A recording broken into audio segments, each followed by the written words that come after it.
Dr. Kathy Amos with Business Empowered International Chamber of Commerce. Welcome to 12 Days of Empowerment. And today we're going to talk about the first empowerment teaching, the courage to pivot. That's right, the courage to pivot. In the times that we are living in right now, we need to learn the power of pivoting. We need to also have the courage to pivot. And to pivot successfully, you're going to need three things. You're going to need clarity, courage, and conviction. Clarity is understanding why the shift is necessary. Courage is moving forward even when the outcomes are not guaranteed. Having the courage, the faith, the strength to keep moving even when you're unsure of the outcome. And conviction, staying anchored to your what? Staying anchored to your why while adjusting to the how. Okay? So let's talk about these three. Clarity exposes the reason why you need to shift. It allows you to step back and see what's changing, what's staying the same, and what no longer works. Without clarity, you can confuse motion with progress. What does this mean? You can be moving and you can be busy, but are you productive?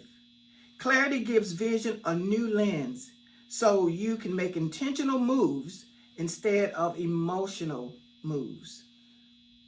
And then we have courage.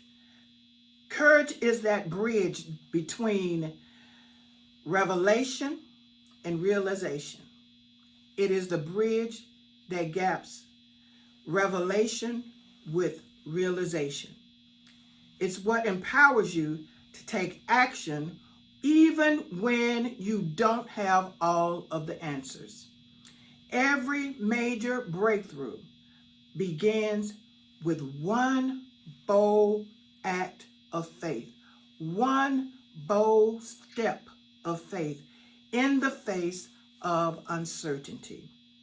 Courage says, I may not see it all, but I trust God in all. And then you have conviction. Conviction is staying anchored, right? So when you're convicted about something, that anchor is in your heart. It keeps you attached to your purpose, your why. Conviction keeps your purpose intact when your plans change. It's the internal compass that keeps you aligned when life forces a detour. And conviction reminds you that methods can be flexible. Okay? Methods can be flexible, but your mission must remain anchored. You must remain firm, steadfast, unmovable when it comes down to your mission. Okay? So there are indicators that it's time to pivot. Number one, frustration. Frustration without fruit. You're busy, but you're not productive. This happens when activity replaces effectiveness. You're putting in the effort, but seeing very little outcome. Frustration becomes a divine alert that something needs to shift. Not necessarily end it, but to just evolve. Okay? We don't need to end it. And a lot of times we throw in the towel because it's frustrating, it's disappointing. But what we fail to realize is that we don't need to throw the baby out with the bathwater. We need to shift. We need to evolve. We need to turn. Okay? Also, loss of passion. The work feels like duty now instead of purpose.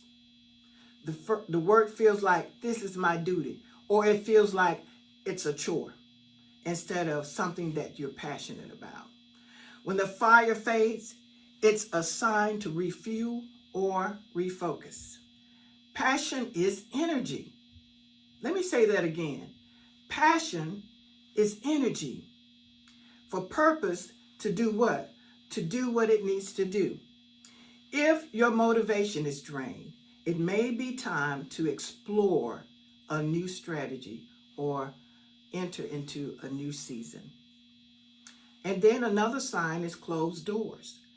Opportunities that once flowed now seem to be dried up.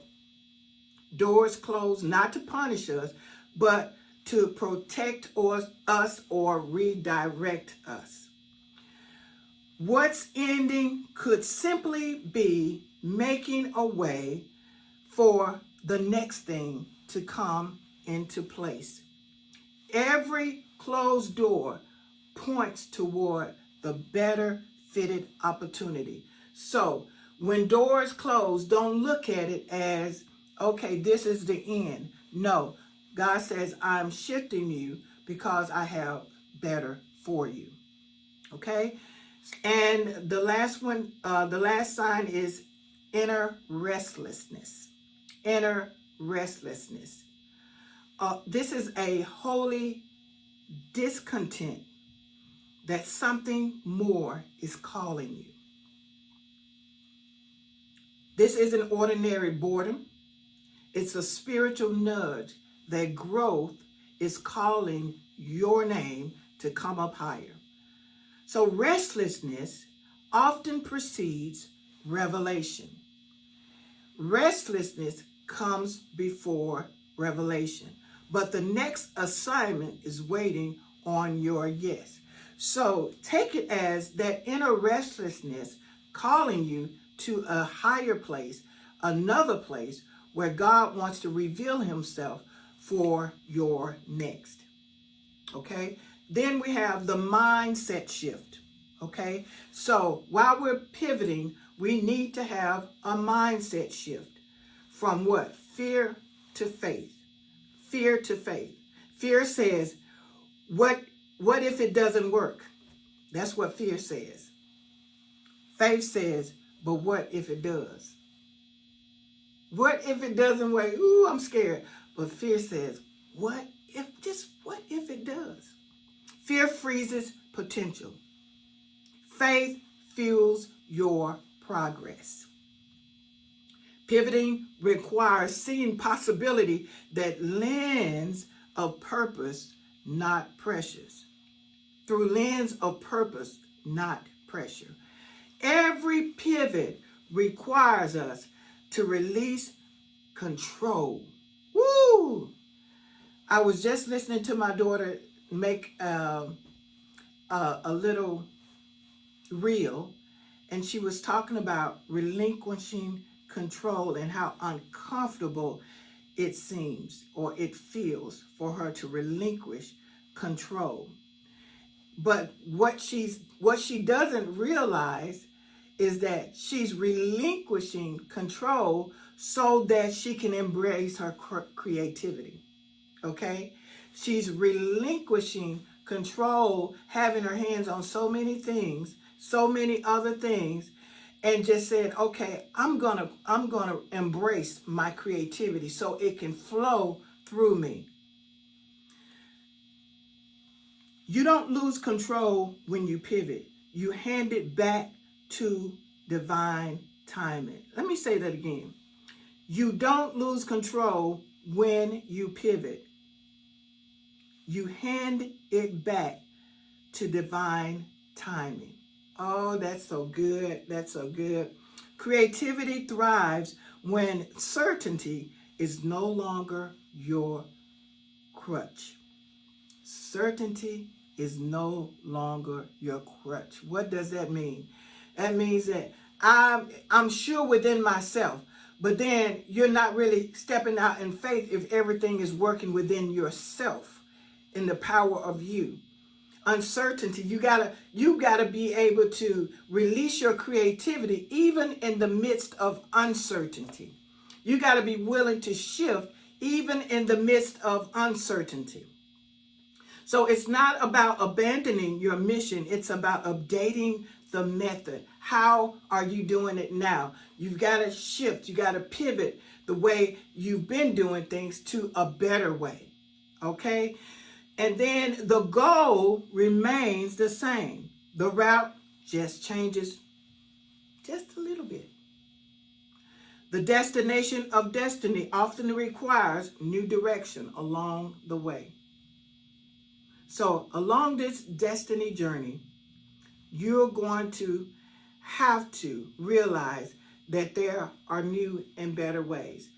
In this season, we cannot afford to get stuck in old ways of doing things, the same old way. Sometimes we can get sick of ourselves, and we get tired of ourselves because we put too much of ourselves in the way. God wants us to open up so that he can show us the capacity of what he's given us. He wants to show us our potential. And our greatest potential has not yet come forth because we have held control over the situation or the circumstances, even our own vision and our own mission. And so when we trust God with all of our heart and lean not to our own understanding, in all of our ways acknowledge him, he will direct our path. We're going to see the manifestation of the Lord like we've never seen before. So there are principles from the potter's pivot. I'm going to share this parable with you. The clay didn't fail. It was reformed. The clay didn't fail. It was just reformed. It's a great way to look at it. In the potter's hand, flaws aren't final. The reshaping process produces a stronger, more refined version of the vessel. And when the pressure comes, don't resist the reshaping. Yield to it. Okay? Resistance delays results. Get that. Resistance delays results. The more you yield, the quicker the potter can perfect the purpose. The potter knows the next version of you. What unlocks or what looks like breaking is actually building. The redesign is not punishment. It's preparation.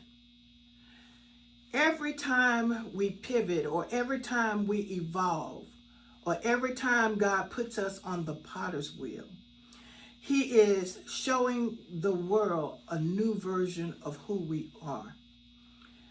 He's also showing us that there is more to us than what we think or what we see. And if we trust him to place us on the potter's wheel, he will show us that we are better than we thought we were. We're more wiser, we're more stronger than what we thought or who we thought we were. This last practical application, the 3-step pivot process. Number 1, I want you to pause. Pause and take inventory of what's no longer working around you. I want you to stop long enough to evaluate before you escalate. Wisdom often hides in stillness. Number 2, I want you to pray and then plan. Pray and then plan. Seek divine insight and design a strategy that is rooted in wisdom and not worry. Don't design a strategy and then worry about the strategy, because then it didn't come from God. Because the wisdom and the strategies of God comes with wisdom. Prayers give direction. Planning gives us structure. The two together create powerful momentum. 3, proceed with peace. Move forward confidently, knowing every pivot positions you for progress. Peace is the confirmation that you're moving in rhythm with purpose, So don't rush the process. Pace yourself with grace. That's all I have for you today. Thank you for watching.